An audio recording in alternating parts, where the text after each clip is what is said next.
স্বাগতম জনাইছো পংকজ বৰাৰ টেবুলৰ পৰা আজিৰ গ্লোবেল মৰ্নিং নিউজ বুলেটিন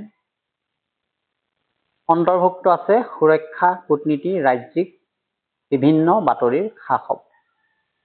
আহক তেনেহলে আমি যাওঁ পোনে পোনে আজিৰ কেইটামান কাৰেণ্ট এফেয়াৰ্স লগতে ডেইলি নিউজ আপডেট। ৰাষ্ট্ৰীয় আৰু সুৰক্ষাৰ ক্ষেত্ৰত মুখ্য কেইটামান খবৰ। লালকিল্লা বিস্ফোৰণ তদন্ত তীব্ৰ গতিত চলি আছে। দিল্লী লালকিল্লাৰ চৌপাশৰ বোমা বিস্ফোৰণৰ তদন্ত তীব্ৰ ৰূপ লৈছে। আৰক্ষীয়ে নিশ্চিত কৰিছে ঘটনাটোত নিহতৰ সংখ্যা বৃদ্ধি পাইছে। এতিয়া সন্ত্ৰাসবাদ বিৰোধী আইনৰ অধীনত তদন্ত চলিছে। সন্দেহজনক পুলৱামা ভিত্তিক টেৰৰ মডিউল আৰু এজন ডাক্তৰৰ গ্ৰেপ্তাৰৰ খবৰো নিশ্চিত হৈছে।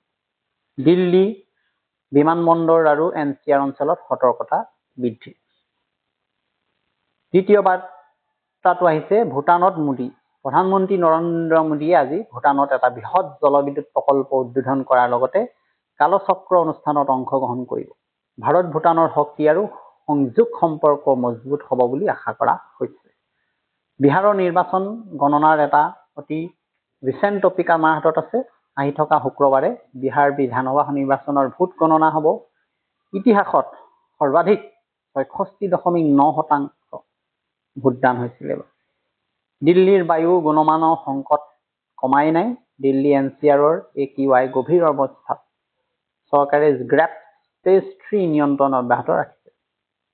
অসমৰ মুখ্য খবৰসমূহ আমাৰ অতি গুৰুত্বপূৰ্ণ যে AI যুগত অসম চৰকাৰে গুগলৰ সৈতে এক ঐতিহাসিক মেমৰেণ্ডামত স্বাক্ষৰ কৰিছে। ৰাজ্যত স্থাপন হ'ব AI চেণ্টাৰ অফ এক্সিলেন্স, যাৰ লক্ষ্য হ'ব চৰকাৰী সেৱা আৰু স্বচ্ছতা বৃদ্ধি কৰা।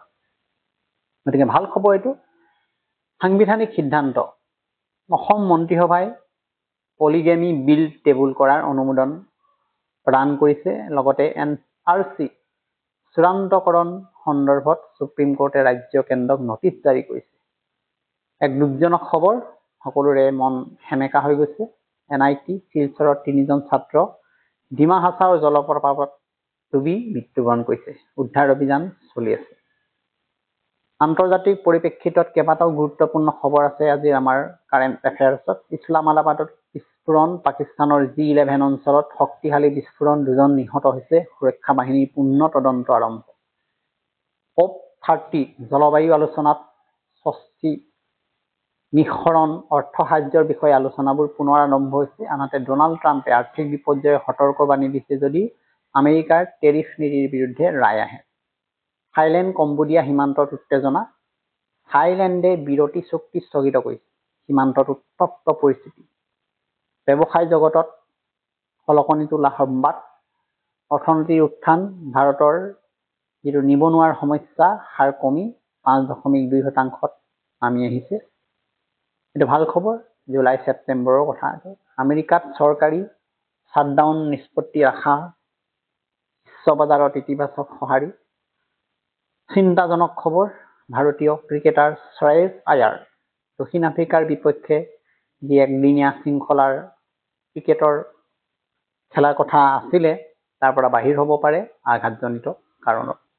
কাৰণ অনুশীলনৰ সময়ত তেওঁ আঘাতপ্ৰাপ্ত হৈছিলে। বিশেষ দৃষ্টি আজিৰ এই আলোচনাৰ আছিলে অসম চৰকাৰ আৰু গুগলৰ নতুন AI চুক্তি সম্পৰ্কে। অধিক জানিব বিচাৰিলে আপোনালোকে মোৰ এই ফেজ অতিক্ৰম কৰি মোৰ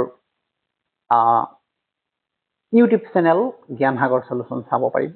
গতিকে আজিৰ সংবাদ সংকলন আমাৰ একেবাৰে খন্তেকীয়া আছিলে। গতিকে মোৰ এই পেজখন ফলো কৰিবলৈ নাপাহৰিব পংকজ বৰাৰ। লগতে নতুন নতুন পৰামৰ্শ কমেণ্ট ছেকশ্যনত কেনেকুৱা পাইছে নিশ্চয় জনাব। কিবা ভুল ত্ৰুটি হ'লে নিশ্চয় শুধৰণি কৰাত কৃপণালি নকৰোঁ। গতিকে আজিলৈ আহিছোঁ। ধন্যবাদ।